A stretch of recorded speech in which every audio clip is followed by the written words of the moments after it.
And turns out he did 42 miracles, was involved with 42 miracles. Now, 42.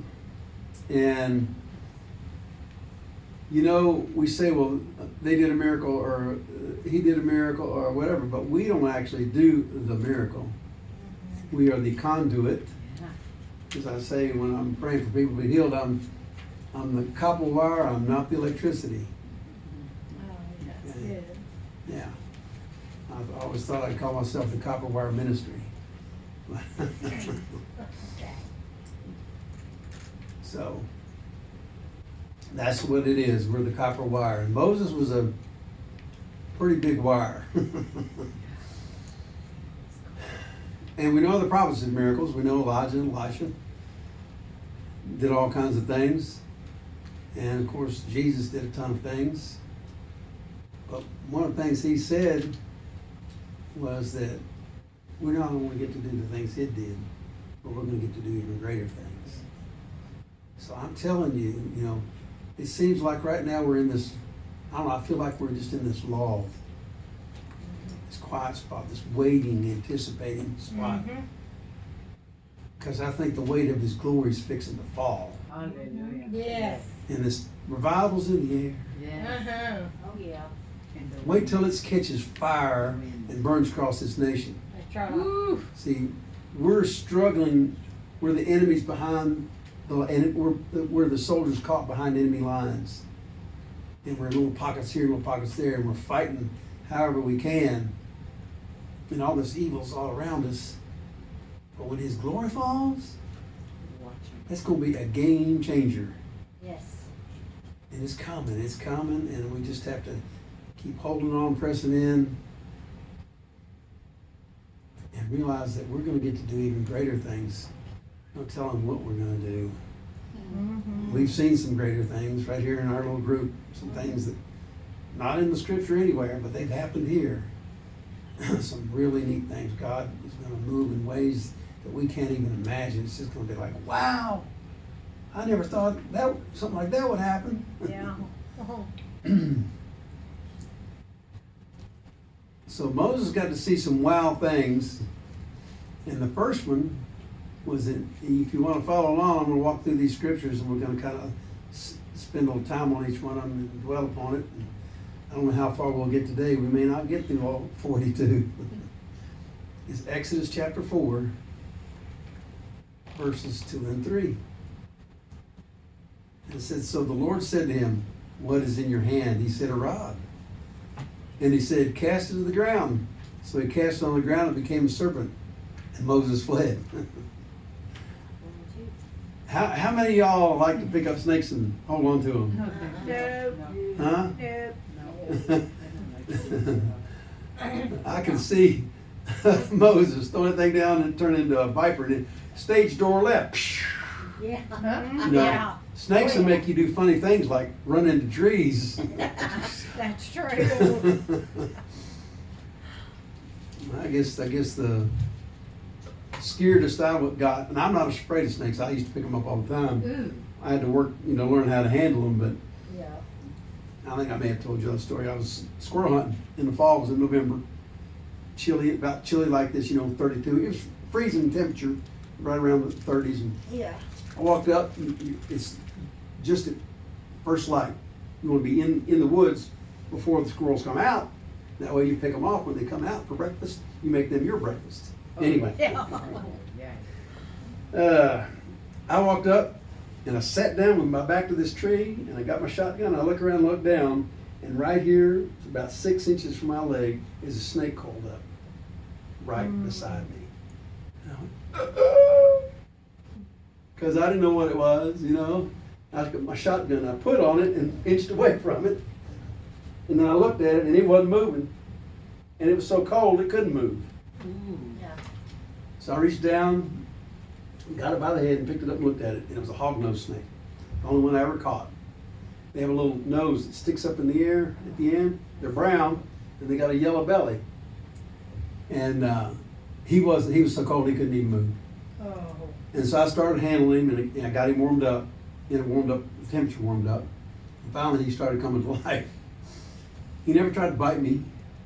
And the funny thing was, when you stretch him out, he'd get all wrinkly and roll over and stick his tongue out, playing dead. That's gross. You know, like possum, like possum, playing possum, I'm dead. Yeah.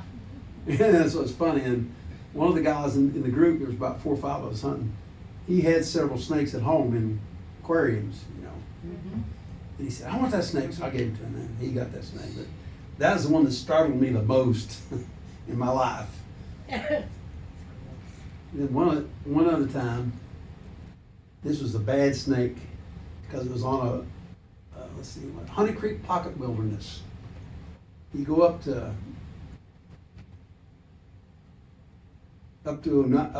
past Wartburg and hang a left, go towards, I guess, Jamestown, something, whatever else in that way. And then go off to the right, back in the woods, and there's this area of timber that's first growth that the lumber companies could not get to because of the ruggedness of the territory. These huge hemlocks, this big around, Wow. over 100 feet in the air, just massive trees. And this is spring, and the mountain laurel were in bloom. So really pretty. And you walk down, it's a 7-mile loop, and you come back, and cresting on this hill, and right in the trail is a rattlesnake. Now normally, in the wild like that, I'll leave them be. I'll just, skirt them going around them, because, as long as they're out there. But this one, his rattles were broke off. He was shaking his tail, but he was quiet. And I thought, that snake will hurt somebody. It's one thing if you walk along, when I was Boy Scouts, we were on a 50-mile hike on the Blue Ridge Mountain, on the Blue Ridge Parkway at Virginia Skyline Drive. We took a week to do it in the summertime. We did a 50-mile hike, camping as we went. And I'm walking along this wall. We're going to one of the little stores there. And the fellow in front of me tipped a rock, and when he tipped it, all of a sudden I heard, I was off that wall like that. And it was a rattlesnake. So you could hear him, so he's warning you. But this one wasn't. He was shaking his tail, but nothing. So I went over and picked up a rock about that size and went, chunk, killed him. And that's the only reason I killed him, because he was dangerous. He could hurt somebody. Well, I've got all kinds of snakes there too. Anyway, I used to catch them all the time, black snakes especially, and bring them home and let them go on the farm because they're perfect. They kill rats. They're wonderful snakes. And black snakes kill copperheads and rattlesnakes. Yeah. So I always bring them home every time I found one on the road. I'd stop and go out and grab them up and take them home. But anyway, Moses went, phew. All right. And luckily in verse 4, the Lord says, reach out your hand and take him by the tail. I think Moses thinking, well, maybe the tail, I definitely don't want to touch the head. And as soon as he touched it, it turned back into a rod. So that's number 2. So the snake got taken care of. And Moses' probably heart was pounding like crazy. So, to move on from the initial contact, that was at the burning bush. That's when he first got a revelation of God and watched God speak out of a bush that was on fire that didn't get consumed. And that was his initial opening contact with God. I don't think Abraham had anything quite that demonstrative, in his first initial contact when God started talking to him. But a burning bush definitely caught his attention. And now he's moving on, and God's giving him instructions. You're going to be this leader. You're going to go get my people out of Egypt. And he's like, me? You got to be me? And he's like, Gideon, me? No, I don't think so. I can't talk. I can't do this. And God says, look, here's what we're going to do. I'm going to give you a little help. So in verse 6, it says, furthermore, the Lord said to him, now put your hand in your bosom. And he put his hand in his bosom. When he took it out, behold, his hand was leprous, like snow. What? He just got over a snake. Now his hand is leprous. And he's going, oh, no. But then God says, it's okay. Put your hand back in the bosom. He does. He pulls it back out. And it's like it's normal flesh again. Think about that. If that was you. And you're going, whoa. Dude, God. You're like Whoa! Yeah. Seriously, this is what I'm supposed to do. And you promise that if I do that, you'll make it go back, right? Because you're saying I got to go do this again. Yeah. Oh. Okay. Instead of fear for the Lord. Yeah.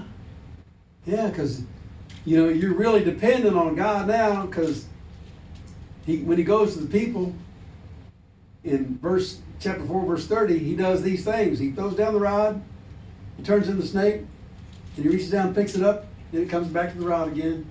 He puts his hand in, out comes lepers, puts his hand in, out comes he healed. He had to really believe God was going to, do this. Be faithful. Amen. Right? Amen.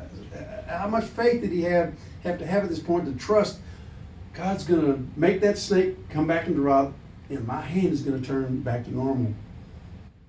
So these were the attention getters that God used.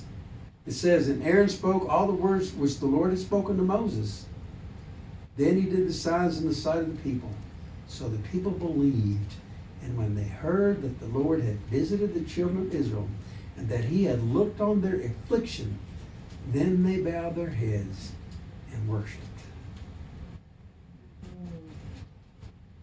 They worshiped. They broke right out, right there on the spot, and worshiped God. Now that was it. Got them headed in the right direction. Changed their alignment, changed their thinking. So now, Moses sets out with his confrontation with the leader of the nation. Now he wasn't elected.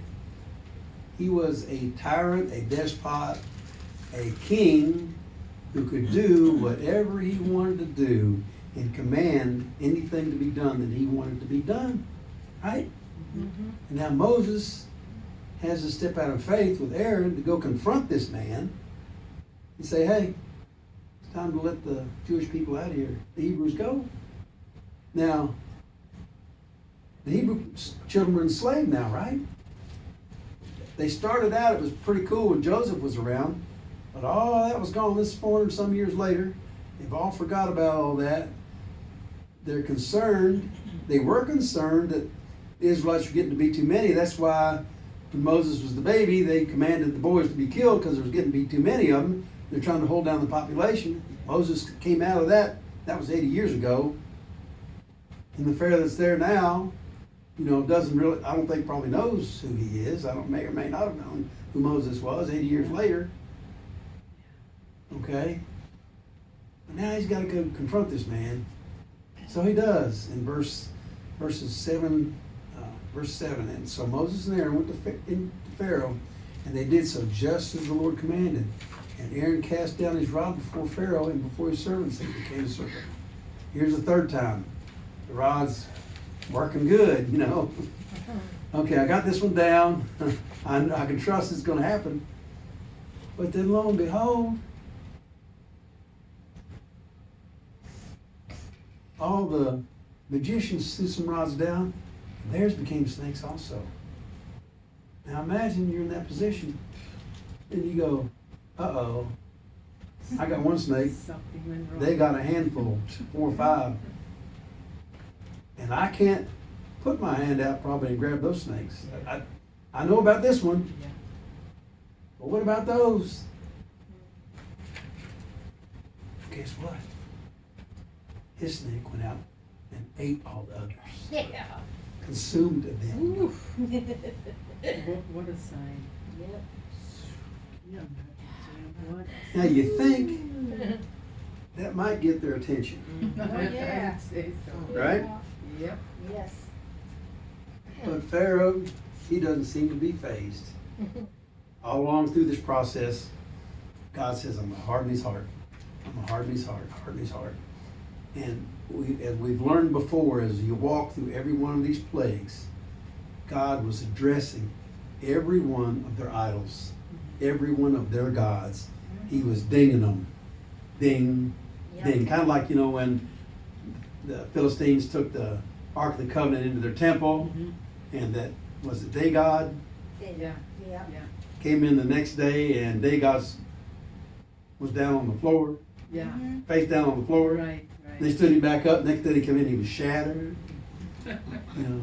Mhm. Okay, so, and the Philistines said it's time to get this thing out of here, because they're getting some kind of kidney problem or something, I forget, you know. And we're out of here. Get this thing, send it back, you know. Send it back to the Israelites. This thing's trouble.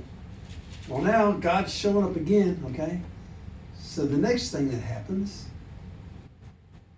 is the Nile River gets changed to blood. Exodus chapter 7, verse 19. Then the Lord spoke to Moses, say to Aaron, take your rod and stretch out your hand over the waters of Egypt, over the streams, over the rivers, over their ponds, and over all the pools of water, that they may become blood. And there shall be blood throughout all the land of Egypt, both in buckets of wood and pitchers of stone, wherever it is. And Moses and Aaron did so, just as the Lord commanded.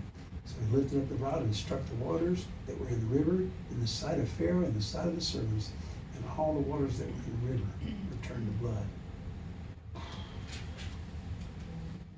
Have y'all ever been around with any quantity of blood? See what happens A when few it's drops. freshly poured out? Yeah. Yeah, Huh? just a few drops. And it coagulates. Yeah. And then if there's enough of it, it's like anything. It says over here that it's going to rot. Yeah. Now, can you imagine being here in the city of Oak Ridge, and the pool over here turns to blood? Clinch River turns to blood. Yeah. All the rivers. How about if all the rivers of the United States turned to blood? Mm. All across this nation. There are rivers everywhere. Mhm.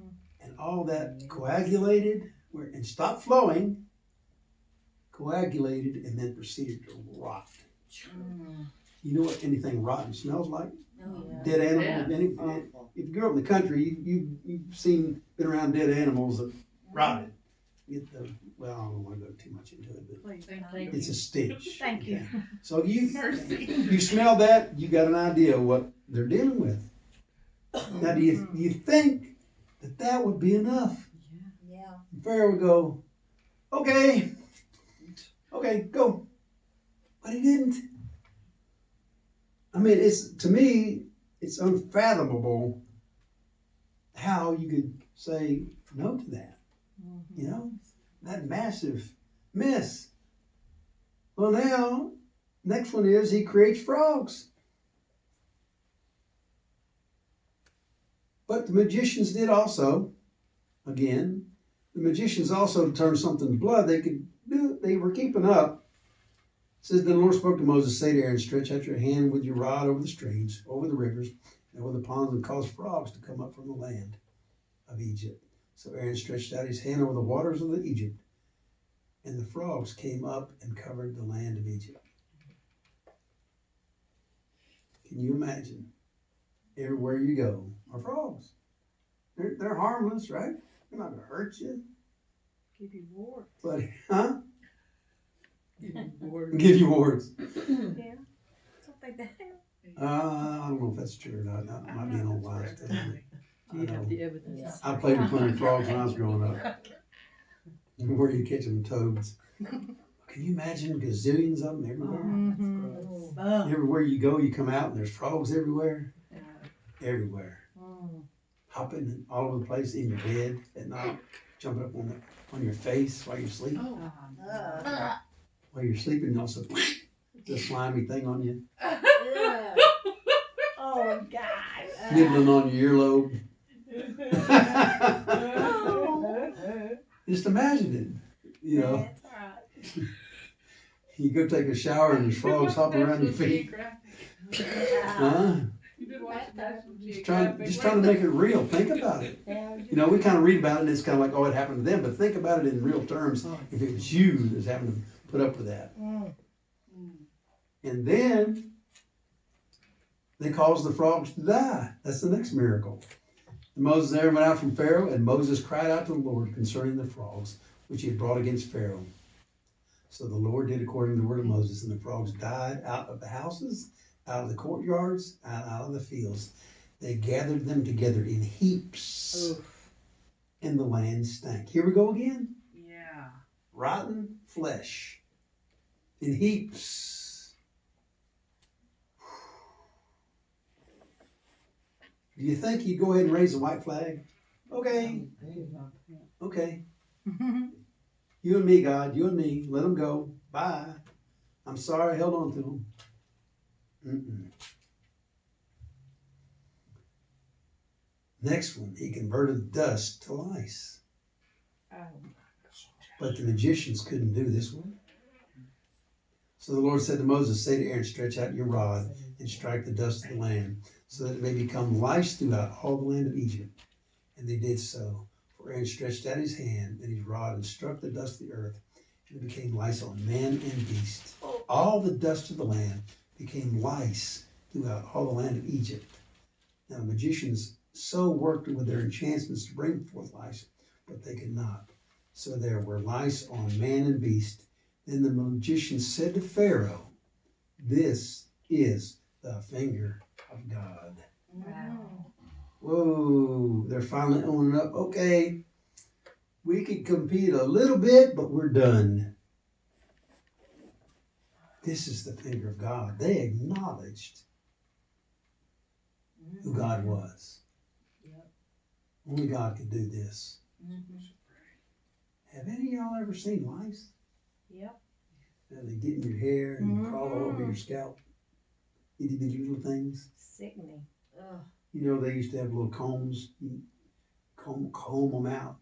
What do they Yeah. call them? Nits. Nits. Yeah. Right? Mm-hmm. Getting the nits out of your hair. There were kids at school occasionally would come to school with lice and they'd send them home. Have to wash your hair with certain stuff. Can you imagine everybody in the country having lice all over them? Crawling on your head. You can feel them crawling through your hair. Everywhere. All over you. All over your cats and your dogs. All the beasts covered in lice.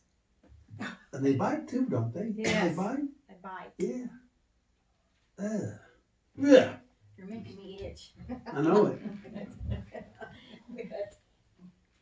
Ugh. Do you think that would be enough? Talking about hard-headed. I don't think even I'm that hard-headed. I'm pretty hard-headed.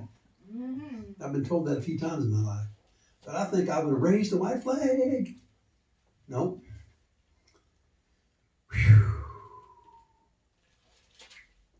Flies. The fourth plague. Well, I will make a difference between my people and your people. Tomorrow this sign shall be. And the Lord did so. Thick swarms of flies came to the house of Pharaoh, into his servants' houses, and into all the land of Egypt. The land was corrupted because of the swarms of flies. Everywhere you went were flies. Crawling on your food. Crawling all over the dead frogs. You know what happens when flies get on dead flesh? But guess what? The land of Goshen, no flies. Yep. None. And in that day I will set apart the land of Goshen, in which my people dwell, that no swarms of flies shall be there, in order that you may know that I am the Lord in the midst of the land. I will make a difference between my people and your people. Tomorrow this sign shall be. He separated them out. See, that's what God does. He doesn't remove you from it. He brings you through it. Right? He brought Noah through it. Yes. Okay. And remember how we taught in the first part of the tribulation period? He's going to bring us through it. And I'm believing his hand of protection is going to be on us as we're coming through it until he removes us before his wrath falls Yes. in the second half of the tribulation period. We're going to be here to collect the harvest. So things are going to be hitting, But hopefully we're going to be like the land of Goshen. It's going to hit on them, but not on us. Mm-hmm. Okay? That's what I'm looking for. The next was death of livestock. It's called the murrain disease was imposed on Egypt. Now, murrain is basically a generic term that has come forth over time. In the verse it says, "Behold, the hand of the Lord will be on your cattle in the field, on the horses, on the donkeys, on the camels, on the oxen, and on the sheep, a very severe pestilence." So the Lord did this thing on the next day, and all the livestock in Egypt died.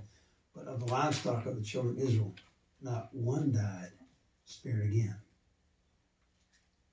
This word pestilence is the Hebrew word debar. And it means murrain, pestilence, or plague. Murrain was a term that there was several diseases that would hit cattle or horses. There were several, and they always just called it murrain. Okay. But in verse 4, the Lord will make a difference between the livestock of Israel and the livestock of Egypt. So nothing shall die of all that belongs to the children of Israel. They're spared. Mm-hmm. Here's the next one. It's called he made boils from ashes. It's the sixth plague. Then they took ashes from the furnace and stood before Pharaoh, and Moses scattered them toward heaven, and they caused boils to break out and sores on man and beast. And the magicians could not stand before Moses because of the boils. Mm. They cut a trail. For the boils were on all the magicians and on all the Egyptians. Has any of y'all ever had a boil? Maybe one. Huh? Maybe one. Maybe one? Yeah. One summer when I was about 10 or 11 years old, I had 13 of them, one after another. Ew. I went to the doctor, and they really wasn't anything they could do. They told me each one of them was worth $5 because it's supposed to cleanse something out of you when it's doing it. And it gets about that big around. It swells up like a volcano, and then it has this core, and that core comes out, and when it goes away, it leaves a scar. It scars you. And they hurt. They are painful. Mm. I can testify. I can't imagine being covered with them. Mm. What if you had 15 or 20 of them on you at one time, Mm. all over your body? And you go to sit down, you're sitting on one. Ow. Magicians cut a trail. Okay, we're out here. We're not competing with this guy anymore. We want to get away from here. So, I made me laugh when I read that. The magicians could not stand before Moses because of the bulls. Mm. But still, Pharaoh said no. Now, you know we're coming up on Passover next week, right? Yeah. So this is our Passover preview. Next one was seventh plague. Hail and fire came down. Hail and fire. Really? Ice and fire mixed together. Sounds like an odd mix, right? Then the Lord said to Moses, "Stretch out your hand toward heaven, that there may be hail in all the land of Egypt, on man, on beast, and on every herb of the field throughout the land of Egypt." And Moses stretched out his rod toward heaven, and the Lord sent thunder and hail, and fire darted to the ground. And the Lord rained hail on the land of Egypt. So there was hail, and fire mingled with hail. Fire mingled with hail. It's like hail and hell. All at once. Wow. So very heavy that there was none like it in all the land of Egypt since it became a nation. And the hail struck throughout the whole land of Egypt, all that was in the field, both man and beast. And the hail struck every herb of the field and broke every tree of the field. Were y'all here back in, what was it, 95? 93. 93, was it? Yep. And we had hailstones like Yes. this. Yes. Really? Big as oranges or baseballs. Absolutely. I was sitting in my house up on Timbercrest, Unreal. watching TV or doing something, and I hear womp, womp, womp, womp, womp. Now, what in the world is that? So I got up and went out and looked, and here they were coming down, hitting my pool. Splash, splash, and on the ground going thud, thud. Yep. And I eased out there, and I mean, they were like this big hailstones. Mm-hmm. And I looked over towards Marlowe, and I saw this thing spinning sideways. And the tornado had hit up in further up in Morgan County. And I got a call from one of my men. I'm a policeman. I was a policeman at the time. I was a shift lieutenant, and we were working a night shift that night. And I get a call about 5 o'clock from one of my men who lived out in Coalfield. He said, I can't come to work tonight. He said, I've got that hail in my yard 6 inches deep. This stuff covering your yard 6 inches deep. It tore down all his guttering, broke out all the windows of his house. Some of the hailstones went through his roof. His cars were parked out in the driveway. You couldn't span your fingers that far on the roof without hitting one of those dents. It looked like somebody took a hammer and went all across the roof. Like, caused dents about that deep and about that big around. You couldn't go 6 inches in any direction where there wasn't a dent. Broke out the windshields of his car. I mean, just why he had totaled his vehicle. I mean, it was so banged up, and he couldn't come. I mean, his house was just about demolished from that stuff. My house didn't get hit that much, but I wound up getting my roof replaced about 2 years later when they finally could get around to it because roofs were destroyed everywhere. Yeah. So can you imagine? God's hailstones are probably going to be a little bigger. I know in Revelation when it talks about it and coming down, they're supposed to be like this. Hailstones. They're going to destroy people in the Battle of Armageddon. Can you imagine everything? All the trees broken down. Anybody that was out in the fields, you get hit in the head with something like that, coming down at the over 100 miles an hour. I mean, they can get over, depending on how high they are, they can get over 100 miles an hour before they come down. It's like it'd be like getting hit in the head with a baseball. You know, when a pitcher throws a fastball, they can be 100 miles an hour. You ever seen anybody get hit with a ball like that in the head? That's why they wear helmets. You can get killed. I mean, the Old Testament, they stoned people to death, right? Well, Egypt got stoned. It wasn't Of course, I told the story about one of my workmates, one of my Sergeant Nance. He had a neighbor back in